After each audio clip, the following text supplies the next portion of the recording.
సినిమాలన్నీ on sets లో speed మీద ఉన్నాయా లేకుంటే నిలిచి నిదానంగా సాగుతున్నాయా?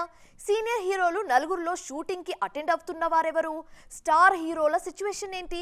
యంగ్స్టర్స్ ఎక్కడెక్కడ ఉన్నారు? Come on, let's have a look on them.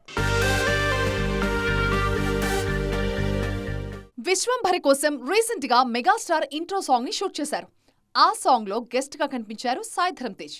ఒకవైపు విశ్వంభర షూట్ చేస్తూనే మరోవైపు తుక్కుగూడలో తన సినిమా షూటింగ్ కి హాజరయ్యారు మెగా మేనల్లుడు. ప్రభాస్ నటిస్తున్న రాజాసాబ్ అజీజ్ నగర్ లో ఫౌజీ అల్యూమినియం ఫ్యాక్టరీలో షూటింగ్ జరుపుకుంటోంది. నాని హీరోగా శైలేష్ కోలును డైరెక్షన్ లో తెరకెక్కుతున్న హిట్ 3 కూడా అక్కడే జరుగుతోంది. పవన్ కళ్యాణ్ హరిహర వీరమల్లు సినిమా షూటింగ్ శంషాబాద్ ముచ్చింతల్లో కంటిన్యూ అవుతోంది. హలో నేటివ్ స్టూడియోలోనే పవర్ స్టార్ కోసం ఒక సెట్ ఏర్పాటు చేస్తున్నారు. అక్కడే శర్వానంద్ కోసం, ఆనంద్ దేవరకొండ కోసం కూడా సెట్ వర్క్స్ జరుగుతున్నాయి. రవితేజ హీరోగా భాను బొగ్గవరపు డైరెక్షన్ లో నటిస్తున్న సినిమా షూటింగ్ అరకులో స్పీడ్ అందుకుంది. విజయ్ దేవరకొండ కథానాయకుడిగా గౌతమ్ తిన్ననూరి డైరెక్షన్ లో తెరకెక్కుతున్న కింగ్డమ్ సినిమా షూటింగ్ విశాఖపట్నంలో